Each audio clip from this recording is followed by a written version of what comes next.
নমস্কার বন্ধুরা, issue story স্টুডিওতে আপনাদের স্বাগত জানাচ্ছি। আপনাদের সামনে আমি উপস্থাপন করছি বিখ্যাত লেখক বিমল মিত্রের লেখা হত্যার পরের ঘটনা নামক রহস্যময় গোয়েন্দা গল্পটির দ্বিতীয় পর্ব। তো চলুন বন্ধুরা, এবার শুরু করা যাক। আহা, এতক্ষণ বোধহয় সে ভদ্রলোক বাড়িতে গিয়ে মাথায় হাত দিয়ে বসে পড়েছেন।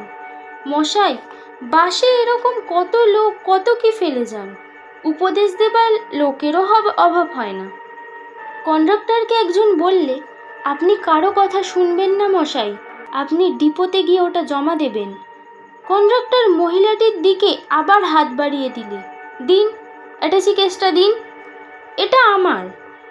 আমার মানে? আমার। এতক্ষণ যারা কোনো কিছুতেই মাথা ঘামায় না, সেই শান্ত শিষ্ট শান্তিপ্রিয় ভদ্রলোক দলও মুখ ঘোরালো এবার। আপনার জিনিস বললেই হলো?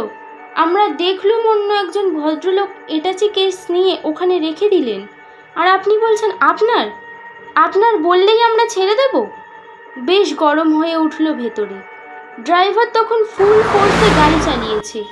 কন্ডাক্টরের টিকিট কাটা ঘুচে গেল। আপনি জিনিসটা দেবেন কিনা বলুন। মহিলাটি গম্ভীর গলায় বললে, আপনার সঙ্গে আমি কথা বলতে চাই না। কথা বলতে আপনাকে কে বলেছে?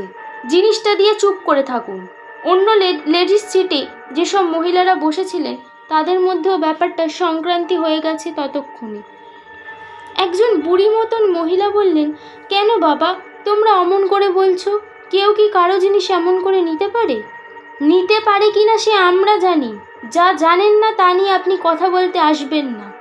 আর একজন মাঝবয়সী মহিলা ওপাশে বসেছিলেন, তিনি বললেন, আপনারা কেন ওকে অমন করে বলছেন? মেয়েদের সম্মান রেখে কথা বলতে পারেন না? আপনি আর এর মধ্যে কথা বলতে আসবেন না মা, আমরা যথেষ্ট সম্মান রেখে কথা বলছি। এটাচি কেসটা হাতে নিয়ে ভদ্রমহিলা এবারে উঠল। স্টপেজ এসেছে একটা, একেবারে নেমে চলে যাবার চেষ্টা। কন্ডাক্টর, যেতে দেবেন না ওকে। কোথায় যাচ্ছেন আপনি? মহিলাটি বললে, আমি নামবো এখানে, সরুন। নেমে যাবেন মানে? এটাচি কেসটা দিয়ে নেমে যান। ভদ্রমহিলা তবু নামবার উদ্যোগ করছে। কয়েকজন সামনে গিয়ে পথ আটকে দাঁড়ালো। বললে, জিনিস চুরি করে নেমে যেতে পারবেন না। ভদ্রমহিলা বললেন, জানেন, আপনাদের পুলিশ ডেকে অ্যারেস্ট করাতে পারি। উপাস থেকে একজন ভদ্রলোক বললে, আপনারা যেতে দিন না ওকে, কেন রাস্তা আটকাচ্ছেন? সে কথায় কান দিলে না কেউ। বললে, পুলিশের ভয় দেখাবেন না, তাতে আপনিই বিপদে পড়বেন। একজন বললে, চলুন, ওকে ধরে নিয়ে থানায় চলুন, সব হিল্লে হয়ে যাবে। কথাটা তুলতেই হই হই করে উঠল সবাই। বাস ছেড়ে দিচ্ছিল, কতক্ষণ আর দাঁড়িয়ে থাকবে? সবাই নামলো, ভদ্রমহিলা নামলো, বাস শুদ্ধ লোকই নামলো, কিন্তু বাইরের লোকও জুটল। সামনেই ভবানীপুর থানা। ভবানীপুর থানাতেই নিয়ে চলুন মশাই, মুখোমুখি ফয়সলা হয়ে যা। তারপর?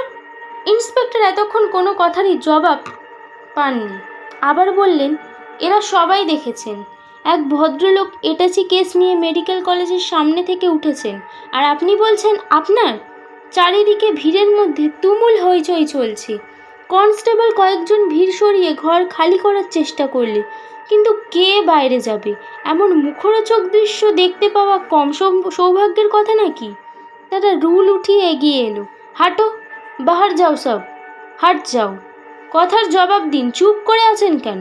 ভদ্রমহিলা বললে, আপনি বিশ্বাস করুন, ওই এটাচি কেস আমার। আপনি কোথা থেকে উঠেছিলেন? বউবাজার থেকে। যে ভদ্রলোক হাতে এটাচি কেসটা নিয়ে উঠেছিলেন, তিনি কি আপনার কাছে রাখতে দিয়েছিলেন এটা? মহিলাটি বললে, তিনি রাখতে দেবেন কেন? তার জিনিস হলে তিনি তো যাবার সময় এটা নিয়ে যেতেন। এটা তো আমার। আপনার বাড়ি কোথায়? ভবানীপুরের রামময় রোডে। আপনি কোথা থেকে আসছেন? ভদ্রমহিলা বললেন, বউবাজার আমার বোনের বাড়ি, আমি সেখান থেকেই আসছি। ওই এটাচি কেসের মধ্যে কি জিনিস আছে? ভদ্রমহিলা বললে, আমার শাড়ি একটা, আর টাকা কিছু আছে। কত টাকা আছে? ভদ্রমহিলা বললেন, তা মনে নেই। মনে করার চেষ্টা করুন না।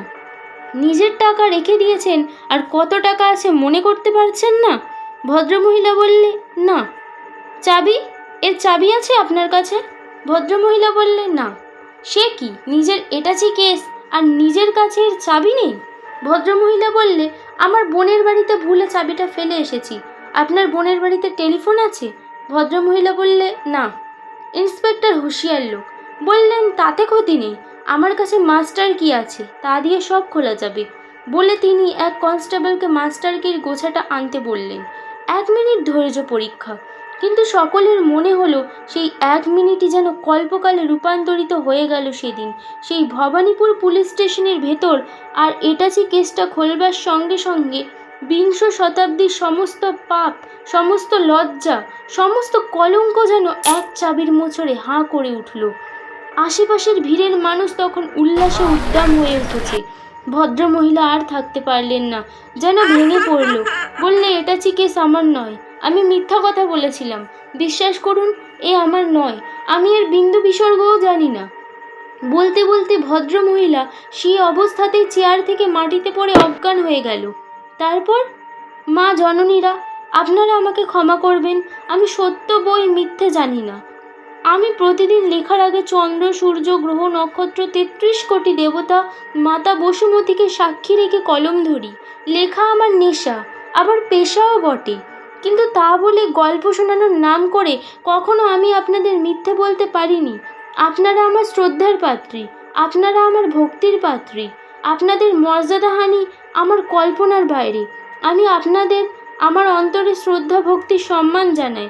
যারা শুনছিল এতক্ষণ তারা অধৈর্য হয়ে উঠল। বললে, ওসব কথা থাক, তারপর কি হলো বলুন। এটাচি কেসের ভেতর কি ছিল সে কথাই তো বলছি। যুগ যুগ ধরে সাহিত্য মানুষের কল্যাণবোধকে জাগ্রত করেছে, সাহিত্য জাতির মনের মুকুর। ওসব কথা থাক, এটাচি কেসের মধ্যে কি পাওয়া গেল বলুন শিগগির। একটা ছোট একদিনের মরা ছেলে। সমস্ত লোক তখন স্তম্ভিত হয়ে গেছে। কিন্তু সেদিন যারা সেই থানার মধ্যে ছিল তাদের সকলেরই মনে হয়েছিল ও যেন মরা ছেলে নয়, মানুষের ধর্ম, মানুষের কীর্তিকে কেউ যেন খুন করে রেখে গেছে। একটা এটাচি কেসের মধ্যে বিংশ শতাব্দীর সভ্যতার আত্মার গলা টিপে কেউ যেন ওখানে হত্যা করে ওই রকম করে তার সৎকার করতে চেয়েছে। এখানেই শেষ হলো গল্পটির দ্বিতীয় পর্ব। গল্পটির দ্বিতীয় পর্ব ভালো লেগে থাকলে লাইক এবং শেয়ার করুন। এরকম আরও অনেক রহস্যময় গোয়েন্দা গল্প শুনতে হলে চ্যানেলটিকে সাবস্ক্রাইব করুন এবং নিজের মতামত কমেন্ট সেকশনে জানাতে ভুলবেন না।